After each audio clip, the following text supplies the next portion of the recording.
Bonjour tout le monde. Comme promis, après les moutons qui tournent en rond, la deuxième nouvelle insolite qui nous vient des États-Unis et de Brooklyn, où un son en particulier a été entendu dans la ville. À toute heure du jour comme de la nuit, les gens ne peuvent plus dormir. Donc on va voir ce qu'on veut bien nous donner comme information là-dessus. C'est parti. L'explication qui a été donnée à la population, à savoir que ça vient des bâtiments et de leur construction, est fausse.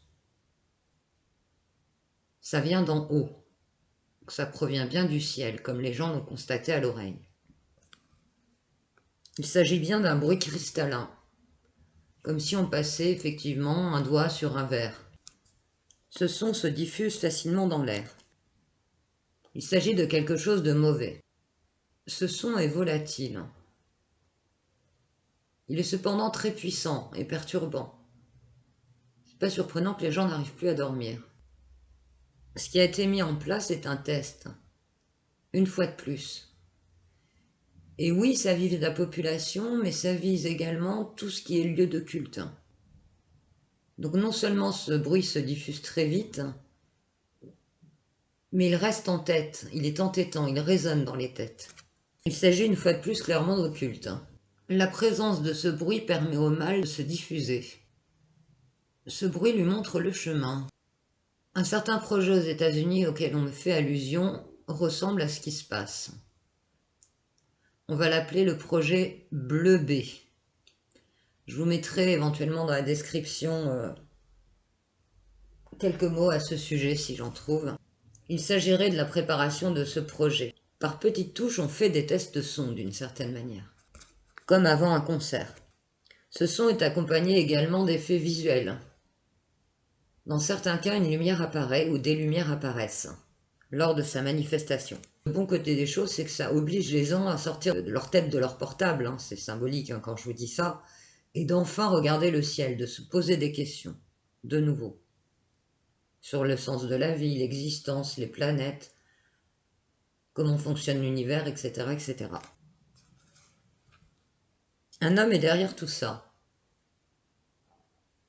Les gens n'entendent qu'un bruit, mais pour moi, il y a plusieurs bruits de diffuser à la fois. Alors peut-être certains ne sont pas audibles à l'oreille de l'homme. Il peut y avoir des ultrasons aussi. En tout cas, il y a vraiment une notion d'attaque et de malveillance. Je ne sais pas de quelle manière, mais ce son a pour but également d'amener ou de propager des maladies ou des perturbations sur le corps humain. C'est compliqué dans une grande ville comme ça, mais le moyen de pouvoir mieux gérer ces bruits ou d'en être moins affecté par le corps et par les oreilles serait de se rapprocher de la nature le plus possible. La technologie utilisée n'est pas forcément humaine. Elle peut être en partie militaire et non humaine. En tout cas, il y a un mix de plusieurs choses. En plus du commanditaire de tout ça, 3 hommes puissants sont au courant. L'un venant d'un pays froid, l'autre d'un pays asiatique et un troisième de l'Europe. On essaie par cet acte non pas de porter atteinte à la population seulement, mais également à la nature. Il s'agit également de voir comment les populations réagissent et pourraient accepter le contrôle. Nous nous trouvons dans la manipulation une fois de plus. Nous n'aurons pas toutes les vérités, mais des bribes de vérité à ce sujet.